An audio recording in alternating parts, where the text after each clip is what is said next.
Hi guys, today's lesson is over the substitution method, and I'm just going to go over a few notes with you. There's going to be two parts to the substitution method. This is part one here. First off, why am I using this method? Similar to when you use the equal values method, you're using this method to find the point of intersection without graphing. So please write these notes down. That way you are informed here why you're using this method. All right, you're also using this method because given the situation, it's a shortcut method to find the point of intersection without having to use the equal values method or the elimination method.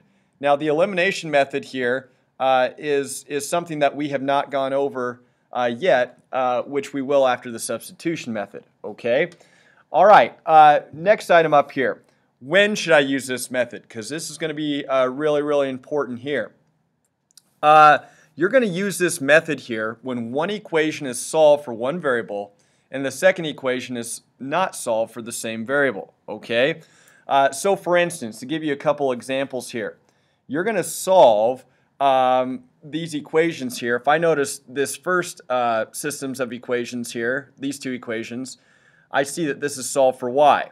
In this next example, this system of equation here, this top equation, is solved for x, all right? So that's kind of what we're looking at right now when one equation in a systems of equations is solved for one variable there, okay? All right, steps to this here. Steps. We're going to identify which equation is solved for a variable. 2, look at the other equation. Substitute, and the word substitute we're also going to say is replace, okay? Substitute or replace what you know about the solved variable into the other equation for that variable. That step might seem a little confusing.